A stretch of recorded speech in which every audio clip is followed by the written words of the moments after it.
अस्सलाम वालेकुम। Shakeel Awan journalist official YouTube channel में मैं आपको खुश आमदीद कहता हूँ। आज कबूतर बहुत सारी जो खबरें लाया उनमें से एक टैक्सी ड्राइवर का किस्सा जो है वो मैं आपको सुनाऊंगा, लेकिन वीडियो के आखिर में मेरे साथ रहिएगा।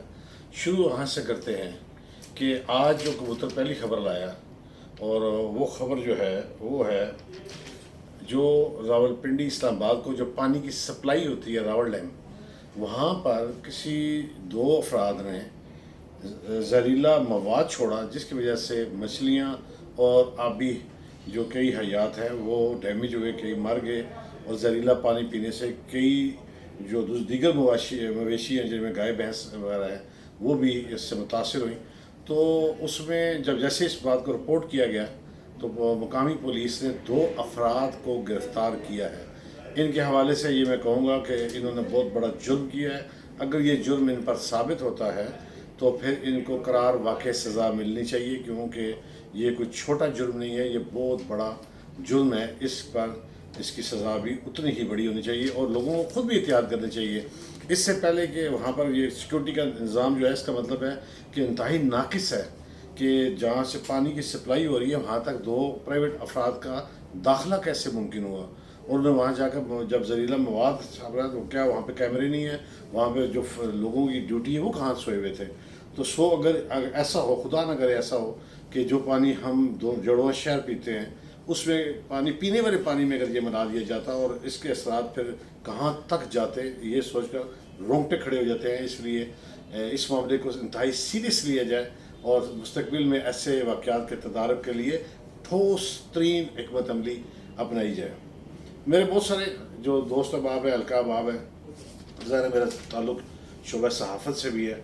तो मुझे बहुत सारे लोगों ने रब्ता किया और कहा कि हमने general retired Qamar Javed Bajwa, chief of army staff साबिक की जो फ्रांस के अंदर जो वीडियो है उस पर हमने बहुत सारे वीलॉग सुने, लोगों के तबसे सुने, आपकी जानिब से नहीं आया। तो मैं इस पर बारीक बीनी की एक बात करके बात ख़त्म करूँगा। वह तोइज़्ज़ु मन तशाओ व तज़िल्लु मन तशाओ बियदिकल खैर इन्नका अला कुल्लि शैइन क़दीर। ये बात सबके समझने के लिए काफ़ी है। जिन लोगों ने मुझे फरमाइश की थी कि मैं वो फ्रांस वाले वाक़े पर बात करूं, उनके लिए ये मैंने आयत करीमा की तलावत कर दी है। ये मेरी तरफ से एक आंसर है। समझदार लोगों के लिए इशारा काफ़ी है, इससे आगे मैं इस पर बात नहीं करना चाहता। कबूतर जो दूसरी तीसरी खबर जो मेरे पास लाई और मुझे बड़ा मज़ा आया वो सुन के, वो है इस्लाम का के मैं कहता हूँ कि अहले इस्लाम के लिए बहुत बड़ी खुशखबरी ये है कि ईरान और सऊदी अरब ने एक दूसरे के ममालिक में अपने अपने सफारत खाने खोल लिए हैं। ये बहुत बड़ी खबर है। इससे जो यहूद व नसारा और इस्लाम दुश्मन अनासिर ममालिक या क़ुव्वतें हैं उनके मुँह पर यह बहुत बड़ा तमाचा दोनों ममालिक ने मारा है। अल्लाह करे कि ये कायम दायम मुस्तकम होता रहे, ये तल्लुकात मज़ीद फ्यूचर में अच्छे हों, ताकि इस्लामी ममालिक की जड़ें जो हैं वो और मजबूत हों और मुसलमान तरक्की कर सकें।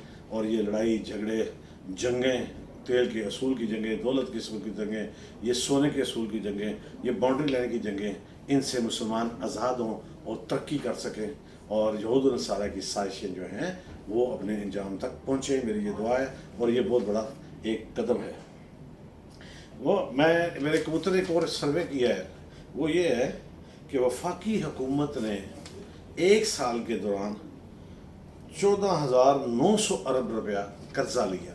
1 साल के दौरान अदाद शुमार के मुताबिक अप्रैल तक जो था वो था 43,705 अरब रुपये, 43,705 अरब रुपये अप्रैल तक था। और मई और जून में आप देखें तो ये बढ़कर 58,599 ये बन गया 58,599 अरब रुपए का कर्जा लिया गया। और अगर इसको तकसीम किया जाए तो ये तकसीम पर मंथ जो बनती है वो 41 अरब रुपए, 41 अरब रुपए इसकी बनती है। और डॉलर महंगा होता जा रहा है, रोज़ बरोज़ कर्ज़ों की हद में इजाफा होता जा रहा है। खुदारा इस जानिब तवज्जो दीजिए, ये इससे ही मुल्की इस्तेकाम और मईशत जो है वो ठीक हो सकती है। وی لاگ کے آخر میں کیونکہ شروع میں نے بتایا تھا کہ ٹیکسی ڈرائیور کا واقعہ، اس کو میں بہت شارٹ کر کے سناؤں گا، اور be aware of this incident. آپ اس جو یہ واقعہ ہوا ہے اس حوالے سے آپ خود بھی، کیونکہ مجھے سننے والوں کی تعداد ہر طبقے کی ہے، جو ٹیکسی یا رکشہ یا موٹر بائک جو چلاتے ہیں، بائکیا یا کسی بھی کمپنی کے ساتھ ریلیٹڈ لوگ ہیں، وہ خاص طور پر اس کو سنیں. جس واقعے کی طرف میں لے کے جا رہا ہوں، آپ کو سنا رہا ہوں، یہ سچا واقعہ ہے. اس کی رپٹ جو ہے اسلام آباد کے ایک تھانہ جو ہے وہ کراچی کمپنی تھانے میں وہ درج ہے. وہ یوں کہ ایک ٹیکسی ڈرائیور جس کا نام عرفان تھا، اس نے صبح کے ٹائم پہ بحریہ ٹاؤن کے قریب سے ایک سواری کو اٹھایا. اس سواری نے اس کو کہا کہ مجھے کھنک پل جانا ہے، وہاں تک لے کے آیا. پھر وہ ایک محلے میں لے کے گیا، پھر وہاں سے 2 بندوں کو بٹھایا. پھر ایسا کرتے کرتے وہ شام ہو گئی. اس دوران ٹیکسی ڈرائیور اور وہ بندہ جو تھا آپس میں کافی حد تک، کیونکہ اتنی دیر کا سفر رہا آپس میں، تو اس کافی حد تک وہ ایک دوسرے کے دوست بن گئے. آخر میں جب وہ شام ڈلنے والی تھی، اس نے کہا کہ چلو بھائی کتنے پیسے بن گئے. اس نے بتایا کہ سارا دن کے تقریباً آپ کے 8,000 اور سم تھنگ بن چکے ہیں. اس نے کہا اچھا چلو کوئی مسئلہ نہیں، مجھے آخر میں تم مجھے پمز ہاسپٹل لے کے چلو، وہاں پہ میرے عزیز جو داخل ہیں، بس میں نے ان کو دیکھنا ہے، تو بس میں پھر آپ کو کلیئر کر دوں گا. اس دوران جب وہ پمز کی طرف چل پڑے، تو اس دوران اس نے کہا کہ اپنے موبائل سے کہیں کال کر رہا تھا، تو کال ڈراپ کر کے کہا کہ یار میری بیٹری ختم ہو گئی ہے، تم اس طرح کرو کہ مجھے یہ فون دو اپنا، اور میں اس فون میں سے کال کرنی ہے. تو اس نے ایک کال بھی کی، اور اس کے بعد اس نے کہا کہ اس دوران اس نے اس کے ساتھ اتنی وفیت بنا لی کہ اس کو کہا کہ یار میرے پاس پیسے کچھ کم پڑ رہے ہیں، تم اس طرح کرو کہ اپنے جو تمہارا ایزی پیسہ اکاؤنٹ ہے اس میں سے صرف 2,000 یا 2,000 روپے تم اس اکاؤنٹ میں منتقل کر دو.